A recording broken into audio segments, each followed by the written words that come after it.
Hola amigos, nos encontramos en pleno corazón del Parque Natural de los Alcornocales, provincia de Cádiz. Aquí, la fascinante Ruta 3 de los pueblos mágicos de España nos brinda la oportunidad de conocer la histórica localidad de Alcalá de los Gazules. Dando un vistazo general al casco urbano, observamos cómo su entramado de calles y viviendas se ha ido cimentando sobre las escarpadas laderas del Cerro de la Coracha. Despuntando sobre los tejados se adivina la torre de la iglesia de San Jorge, que luego desvelaremos. Entrando por la carretera A2304, ya empezamos a tomar nota de algunos elementos patrimoniales y culturales de la urbe que exhiben estos murales y que descubriremos muy pronto.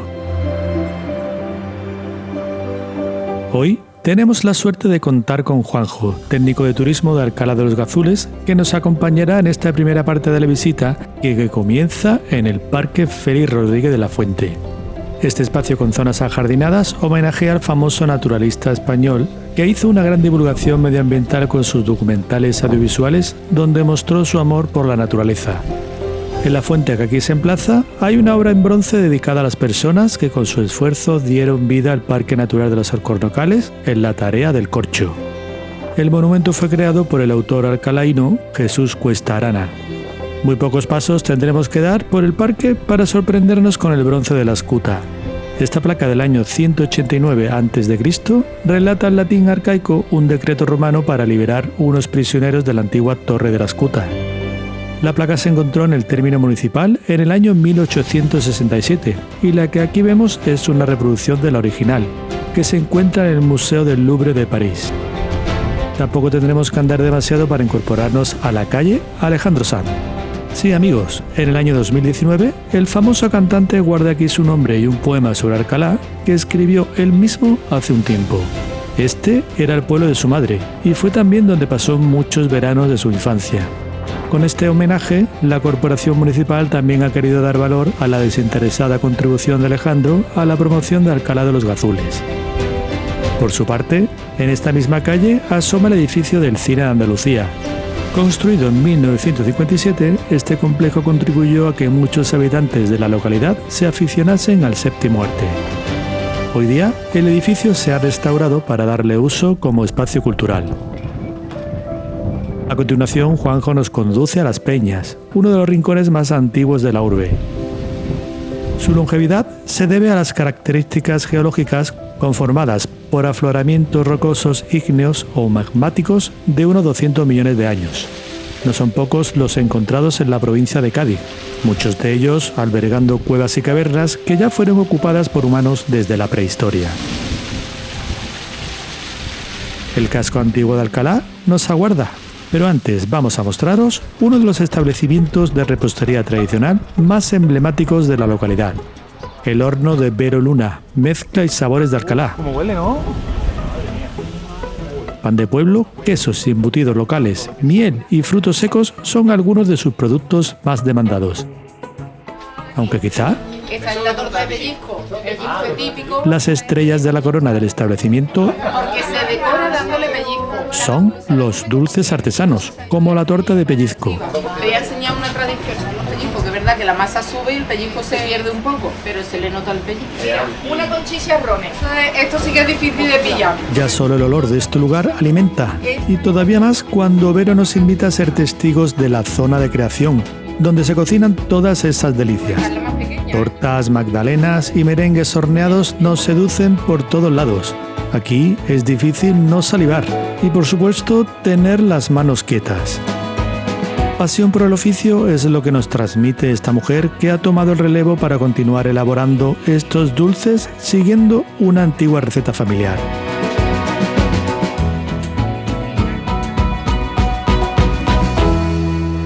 Continuamos el recorrido por Alcalá para aterrizar a las puertas del convento de Santo Domingo. El templo es una obra del siglo XVI, pero el aspecto actual es fruto de actuaciones modernas. Su entrada sí es la original, compuesta por un arco conopial y decorada con motivos de hojas de cardo entrelazadas. El estilo tardogótico se adivina en algunos elementos del interior, hoy bastante transformado al derrumbarse en el siglo XVIII las naves del crucero y el ábside de la planta de cruz latina. El complejo, que hoy funciona como centro cultural, se usó antaño en varias ocasiones como cárcel. Entre sus muros estuvo cautivo el coronel Antonio Quiroga, autor del levantamiento liberal del 1 de enero de 1820 contra el régimen absolutista del rey Fernando VII. En una de las salas, Juanjo nos muestra unas imágenes vía satélite del proceso de crecimiento del casco urbano de Alcalá de los Gazules, que ha ido evolucionando por las laderas del cerro a lo largo de la historia. Seremos testigos de su entramado de calles por las que escalan sus viviendas, algunas de ellas de proporciones asimétricas, otras salpicadas por escaparates de azulejos que recuerdan viejos oficios y tradiciones de Alcalá. Ascendiendo por el Paseo de San Juan de Ribera, advertimos una de las antiguas puertas de la villa de la muralla urbana. Se conserva el escudo que la presidía y la doble rampa de acceso. Y es que antaño Alcalá de los Gazules se organizaba en torno a un castillo musulmán defendido por murallas. La fortaleza se levantó entre los siglos XII y XIII y todavía quedan huellas del lienzo de sus muros y restos de torres. Del castillo del periodo almohade solo se conserva la torre del homenaje, cuerpo que vemos asomar por los tejados en lo alto del Cerro de la Coracha. Desde esa posición estratégica se podía dominar un vasto territorio que le permitía cubrir buenas funciones de vigilancia. Antes de visitar este monumento, nos acercaremos a la Plaza Alta, situada dentro de la antigua población fortificada. Aquí se levanta la iglesia de San Jorge, en la que sorprende de inicio su esbelta torre de 4 cuerpos hecha a base de ladrillos en el siglo XVII. Del exterior también destacan sus 2 entradas. Por un lado, la de la fachada occidental, que está realizada en el siglo XVI en estilo gótico tardío. En los laterales resaltan las finas columnas o baquetones que finalizan en pináculos que se adornan con cardinas. Rica en decoración también hallamos su cuerpo central, con una entrada abocinada en arcos apuntados donde llama la atención el tímpano. Este elemento lo ocupa una sola pieza de piedra en la que se ha tallado la escena de San Jorge luchando con el dragón. El trasdós del primer y segundo arco posee una rica ornamentación, siendo la del segundo la más pintoresca al disponer de un imaginario de lo más variado. Acróbatas, leones, grifos y dragones, entre otros elementos del imaginario mitológico del gótico, captan nuestro interés. Por su parte, la portada de la fachada norte está dedicada a San Juan Bautista. Se construyó con ladrillo y piedra en el siglo XVIII y es de estilo barroco. Pasando al interior, encontramos una iglesia de planta de cruz latina. Está compuesta de 3 naves, separadas por tramos de arcos formeros sostenidos por columnas de capiteles de orden toscano. Acercándonos a la capilla mayor, observamos un arco triunfal y una cubierta decorada con pinturas murales. En ella podemos advertir la figura de Dios Padre Salvador, asomando entre motivos geométricos y vegetales entrelazados. En el crucero se levanta la bóveda sobre unas pechinas decoradas con motivos vegetales. El altar mayor lo preside un fantástico retablo barroco policromado elaborado por Andrés Benítez en el año 1760. Su cuerpo central lo ocupan 2 imágenes. Por un lado, una talla del patrón del templo, San Jorge, esculpida por Juan Martínez Montañés. Y por otro lado, una Virgen Inmaculada. Sobre la misma, en el cuerpo superior, se encuentra la escultura de San Sebastián. Frente al altar encontramos la imagen gótica de la Virgen de Nuestra Señora de los Santos. Pertenece a la ermita que lleva su mismo nombre, pero hoy se exhibe aquí con motivo de las fiestas de San Jorge. En otro orden de cosas, el templo dispone de 2 coros, uno alto conformado por 2 balcones o tribunas laterales y otro bajo, que contiene 18 asientos labrados entre los siglos XVI y XVIII y en los que se utilizaron distintos tipos de madera. Al conjunto se accede por una reja realizada en 1785. Entre la imaginería cofrade de interés de la iglesia podemos encontrar el Cristo del Perdón, la Virgen de Nuestra Señora de la Soledad o el Santo Entierro de Cristo. Esta última talla es del siglo XVII, una de las más antiguas de Alcalá de los Gazules. La obra fue creada por Francisco de Villegas, discípulo de Martínez Montañés, el gran maestro de la escultura sevillana barroca. De Martín de Montañés, en cambio, sí parece ser atribuida a esta imagen de la Virgen del Rosario, quizá una de sus primeras obras. La iglesia alberga otras esculturas y retablos de gran riqueza. Sobre estos fotogramas tenemos el retablo de la Virgen del Carmen, elaborado en el siglo XVIII. Nos llama la atención el pedestal sobre el que descansa y que aparece pintado con escenas orientales. Continuamos nuestro periplo por el pueblo para dirigirnos ahora a la Torre del Homenaje, situada muy cerca de aquí. Este es el único cuerpo que se conserva del castillo, construido por los musulmanes entre los siglos XII y XIII. Es probable que este bastión almohade se levantase sobre una antigua fortificación romana, al menos así lo sugiere el estilo constructivo de la base. La inestabilidad de la frontera entre los territorios cristianos y musulmanes dio origen a la construcción de este castillo. Y no fue hasta el año 1264 cuando la villa sería reconquistada por Alfonso X el Sabio. Se dice que fue este monarca el que le dio por primera vez el nombre de Alcalá de los Gazules, sustituyendo a la anterior denominación islámica Calat al-Yazula o Castillo de los Gazules. Órdenes religiosas, duques y caballeros disfrutaron estas estancias en siglos posteriores, tiempos en los que fue perdiendo su sentido militar. Sin embargo, a inicios del siglo XIX, con la Guerra de la Independencia Española contra las tropas napoleónicas, el castillo volvió a usarse con estos fines. Fueron los franceses en su retirada los que hicieron desaparecer mediante voladuras gran parte del complejo, dejándolo prácticamente en ruinas. Por suerte, en el siglo XXI se realizaron excavaciones arqueológicas y una serie de actuaciones de rehabilitación que han permitido volver a poner en valor este conjunto monumental declarado bien de interés cultural. En el interior de la torre podemos ser testigos de algunos elementos constructivos que formaron parte de sus 3 plantas. Los paneles interpretativos nos darán los conocimientos necesarios para comprender mejor esta estructura. En uno de ellos vemos un fragmento de pintura mural que se encontró en el segundo piso. Además, aquí también podremos disfrutar de algunos hallazgos encontrados en el entorno y que están relacionados con útiles de cerámica y metal. En piedra, en cambio, nos llama la atención de este tablero de juego del alquerque, un antecedente del juego de las damas. Del castillo de Alcalá de los Gazules, situado en un auténtico balcón natural al Parque de los Alcornocales, regresamos a la Plaza Alta para pasar bajo el edificio renacentista del siglo XVI de la Casa del Cabildo. Este corredor por donde salimos a la calle San Francisco es la Puerta Nueva, la única que queda en pie de la antigua muralla que protegía la villa. Sobre el arco rebajado de este lado apreciamos un antiguo escudo de Alcalá formado por los símbolos de los Riberas y los de Castilla y León. El casco urbano de la localidad fue evolucionando cerro abajo una vez que el castillo y sus murallas fueron perdiendo su carácter defensivo. Y no son pocos los alcalaínos y alcalainas que sacan pecho de su pueblo engalanando las calles, en este caso de cerámicas con hitos patrimoniales o de macetas y arriates en este otro.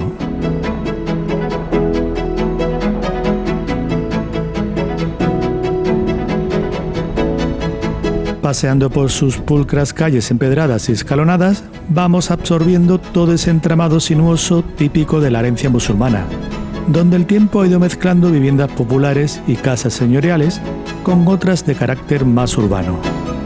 Llegados a este punto nos despedimos de Juanjo, agradeciéndole su compañía y todo el saber que nos ha aportado y del que todavía nos restan cosas por descubrir.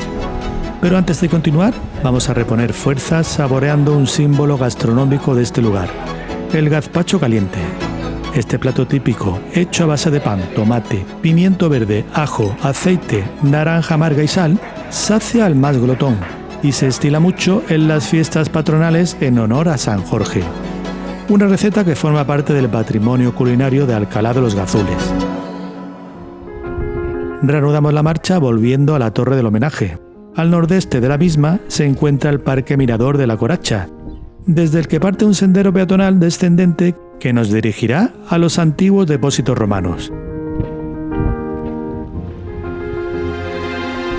El paraje que se domina desde aquí es una maravilla, con el valle del río Barbate acaparando toda nuestra atención. Este puente que cruza el caudal no pasa desapercibido.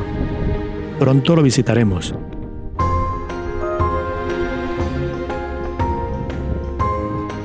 Tras serpentear unos cientos de metros, llegamos a los depósitos romanos.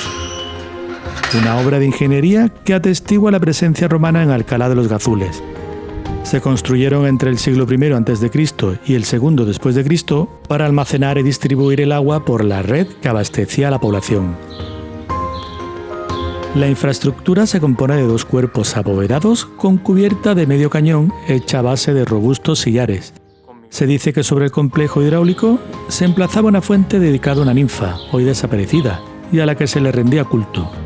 En la Edad Media se encauzó el agua para dirigirla a una fuente situada a pocos pasos hacia el norte. Es la que se conoce hoy con el nombre de Fuente de la Salá o Salada. No fue hasta el siglo XVI cuando se le dio el aspecto actual, compuesto de 8 pilas. La obra se restauró en 1989 y luego se reinauguró en 1990. El muro en el que se adosa la fuente dispone de un vano a modo de hornacina. ¿Ocuparía este nicho otra imagen de culto? No lo sabemos. En cualquier caso, a pesar de estas actuaciones, la fuente no ha dejado de verter sus aguas prácticamente durante los 2 milenios de su existencia, y junto a los depósitos romanos forman un conjunto monumental de gran valor histórico-cultural de la localidad.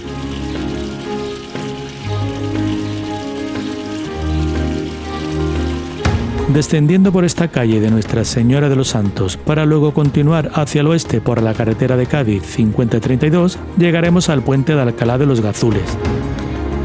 Se puede llegar a pie, aunque en nuestro caso tuvimos la ayuda de las 4 ruedas. Este puente sobre el río Barbate se terminó de construir en el año 1815. Mide unos 10 metros de alto por 5 de ancho y 100 de largo y está compuesto de ladrillo y piedra de cantería. Dispone de 9 ojos que se abren entre los pilares con tajamares, ideales para disminuir el empuje de la fuerza del río. Esta obra de ingeniería vino a sustituir otra mucho más antigua, de procedencia romana, oculta entre la espesura a varios metros al este. Se le conoce como Puente Romano del Prado, y de los 3 ojos que disponía, solo se conservan algunos arranques de los arcos. La falta de mantenimiento, sumada a las crecidas del río, provocaron su deterioro hasta el punto de dejar de utilizarse entre finales del siglo XVIII e inicios del XIX. La necesidad de tránsito de agricultores y ganaderos aceleró los pasos para construir el nuevo puente contiguo a este. De nuevo encontramos otra muestra irrefutable de la relevancia histórica de Alcalá de los Gazules y la mezcla de civilizaciones que la han habitado a lo largo de los siglos. En este sentido, del período romano, viajamos otra vez al hispanoárabe para descubrir antiguas fuentes públicas emplazadas en las estribaciones orientales de la urbe. El pozo de abajo es quizá la más antigua de todas y la situada más al este. Su apariencia externa asemeja más a una pequeña capilla, aunque en realidad lo que alberga en su interior es un depósito de agua que ocupa prácticamente la totalidad de su planta rectangular. Se puede decir que es un templo del agua. Antaño vivió tiempos mejores, cuando los vecinos y vecinas de Alcalá hacían cola para abastecerse. Los tramos escalonados permitían a los usuarios acceder al suministro. La otra fuente de origen árabe es el Pozo de en Medio, pegada junto al arcén de la carretera A2304.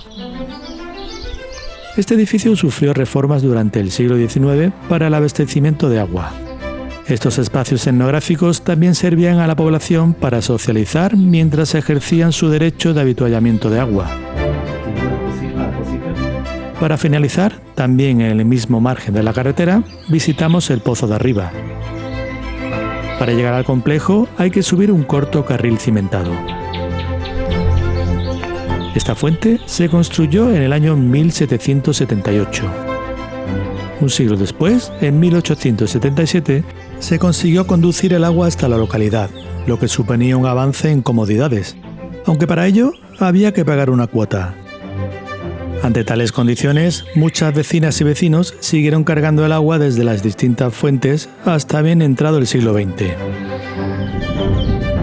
Para terminar con la monumentalidad de Alcalá de los Gazules, nos acercaremos al santuario dedicado a la Virgen de Nuestra Señora de los Santos, situado a unos 5 kilómetros de la localidad.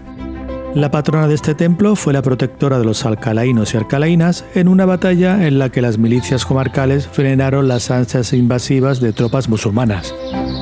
Antes del inicio de esta contienda, que tuvo lugar en el año 1339, el ejército cristiano acampó en este paraje. Aquí encontraron un estandarte con un crucifijo, donde hoy se emplaza la cruz del humilladero, y esta señal se interpretó como un símbolo de protección divina. Tras la victoria, los soldados entonaron el lema Sanctus, Sanctus, Sanctus, palabras que hoy aparecen inscritas a la entrada del templo. El edificio es de orígenes góticos del siglo XIV, pero las reformas sufridas a lo largo del tiempo le han otorgado el aspecto actual, del siglo XVIII. Es una pena que no pudiésemos acceder al interior de este importante hito de peregrinación, ya que son de interés los exvotos de los fieles y las pinturas murales de la bóveda. Sin embargo, sí pudimos ver la talla de la Virgen expuesta en la iglesia de San Jorge con motivo de la celebración de las fiestas patronales. Vamos a regresar a la localidad para disfrutar de estos momentos de júbilo. En sus fiestas populares de San Jorge. Las fiestas de San Jorge se celebran en torno al 23 de abril. Y en ellas se conmemora la entrada del rey Alfonso X el Sabio en la población en 1264. No lleguéis muy tarde para asistir a ciertos eventos, pues la localidad incrementa su población de manera notable y podéis tener problemas para encontrar aparcamientos cercanos.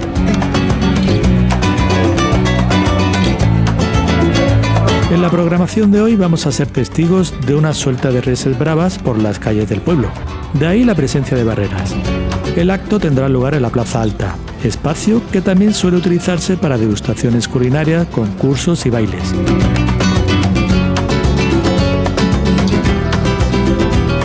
Un escenario para conciertos y numerosas carpas de bebidas y comestibles animan el cotarro.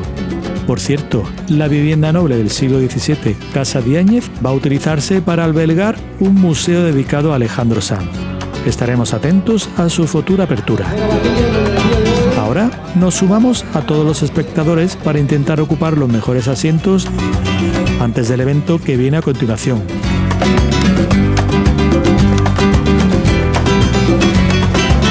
Todo está preparado, los nervios afloran, la adrenalina se palpa en el ambiente. Comienza la suelta de reses.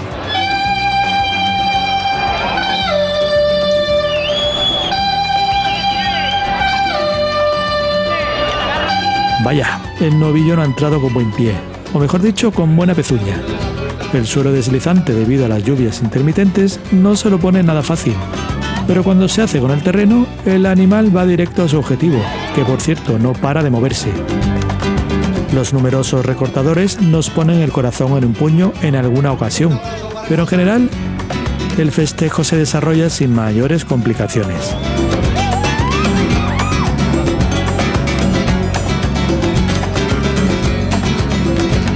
Las distintas emociones aquí vividas nos han vuelto a abrir el apetito. Algunos pajarillos nos informan que muy cerca se está cocinando una gran caldereta popular. Así que no perdemos más el tiempo, pues nos da la impresión que hay muchas bocas que alimentar. Y no fallamos en nuestras predicciones. Menuda cola. Afortunadamente sirve muy rápido y no hay que esperar demasiado. ¿Conocéis el dicho ¿huele que alimenta? Pues viendo el vídeo no podréis hacer uso del olfato, pero sí de la vista, y con estas imágenes ya está todo dicho. Los platos no paran de rular uno tras otro. Hay vecinos y vecinas que traen hasta cacerolas de casa. Nadie quiere perderse este manjar culinario.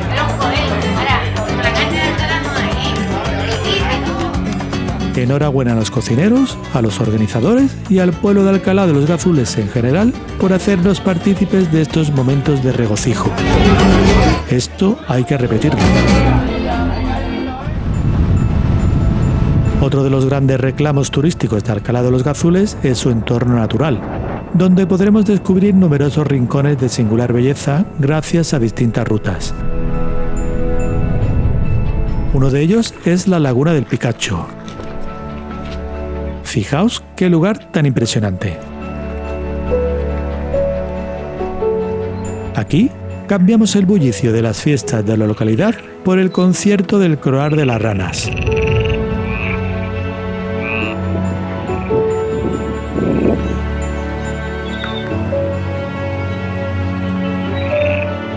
La riqueza de la biodiversidad de este enclave depende en gran medida de la estacionalidad de esta masa de agua que en verano suele secarse para luego volver a resurgir con las lluvias de otoño.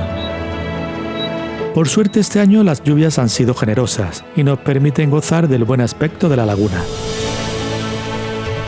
La cumbre del Picacho, esa mole rocosa que se levanta al nordeste, puede ser alcanzada por medio de una ruta senderista que os dejamos en la descripción de este vídeo. Lo mismo sucede con la cumbre del Pico Aljibe, la cota más alta del Parque Natural de los Alcornocales. El aljibe también puede afrontarse desde el histórico enclave de la Sauceda.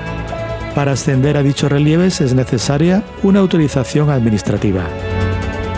Por su parte, otra de las rutas de interés que podréis realizar es el Sendero Patrite, que discurre por la antigua vereda Patrite Jimena, tramo que unía las poblaciones de Alcalá de los Gazules con Jimena de la Frontera.